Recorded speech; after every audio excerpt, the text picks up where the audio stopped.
Derrel Jazz Johnson here. MSG Varsity, RazandJazzSports.com. Fathers and Sons Magazine. I'm here with Jim Caldwell from the Baltimore Ravens. Jim, how are you doing today? I'm doing very well, thank you. Black History Month is upon us. In 2014, what do you think is the continued significance of Black History Month, not just for African Americans, but for all people?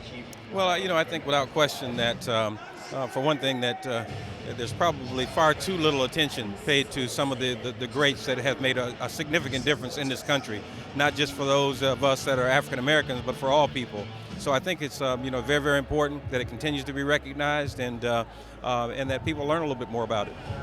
In the National Football League, the Rooney Rule was put in so that African American coaches would get interview chances, and it seems to have leveled the playing field a little bit. But what else can be done so that coaches like yourself are given the same opportunities that your counterparts are afforded? Well, I think a lot of groundwork's been laid. Obviously, the Rooney Rule, it kind of opened the doors up to give guys more opportunities to interview, and then from that point on, obviously, it's up to the ownership to make a determination whether or not they're going to hire you. But there are a lot of young guys in this business that are doing a tremendous job that hopefully down the road they'll get their opportunity. So you're at Madison Square Garden for the Miami Heat playing the New York Knicks. What brings you to Madison Square Garden tonight? Well, Jerry Dunn, who's an assistant coach with the Knicks, is a good friend of mine. So we had not had an opportunity to come up and watch him coach and watch his team play. So we got a little break in the action this weekend. So my wife and I took the train up to watch the game.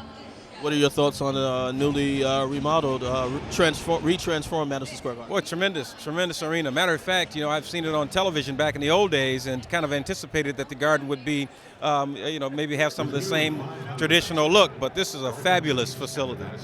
Final question, with Dr. Martin Luther King Jr. Day upon us in another week and a half, what are some of your thoughts when his name is mentioned?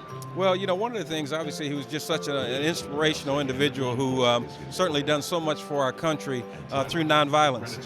But he set a great standard, for all of us in every facet. He was well educated. He was extremely sharp. He was one of those guys that had both the passion and the intellect